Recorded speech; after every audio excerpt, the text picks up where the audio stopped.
Nous avons rencontré Naufel Bendefar, président de REM Partners, société de gestion indépendante de Arade Capital, une foncière que nous vous avons déjà présentée sur Bourse News. Nous l'avons rencontré lors d'une conférence sur les perspectives du marché financier marocain. Celui qui gère l'une des plus grandes foncières au Maroc évoque au micro de Bourse News l'actualité de Arade Capital. 3 questions à Naufel Bendefar.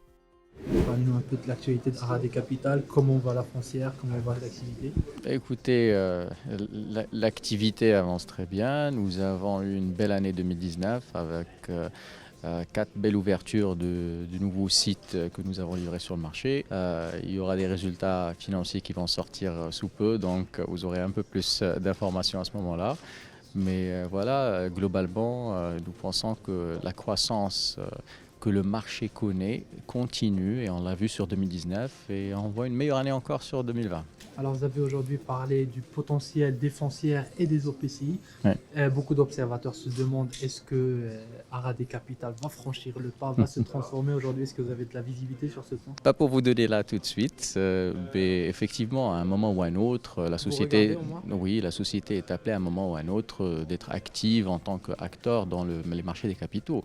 Donc le fait que nous sommes en train de travailler d'abord sur le sous-jacent et sur l'actif immobilier et de bien le structurer est une chose et une initiative qui est d'un côté, mais l'accès au marché est extrêmement important, la liquidité, la transparence sont on va dire des engagements que la société a déjà pris. Dernière question, vous avez émis un emprunt obligataire qui a connu un fort engouement de la part des investisseurs.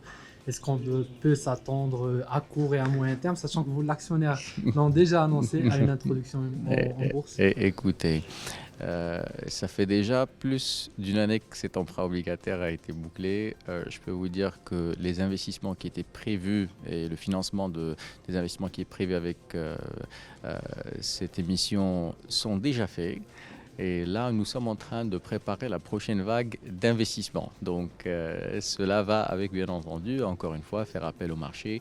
Donc, on viendra prochainement avec quelques belles nouvelles. Intervenant donc lors de cette conférence organisée par Renaissance Capital, Bendefar a évoqué l'impact attendu des OPCI sur le développement industriel et financier du royaume. Il a précisé ce chiffre étonnant. En moyenne, 70% de l'investissement des industriels est employé dans l'immobilier et le foncier, un lourd fardeau que ces nouveaux organismes, les OPCI donc, peuvent aisément porter et permettre aux industriels d'investir pleinement dans leur métier.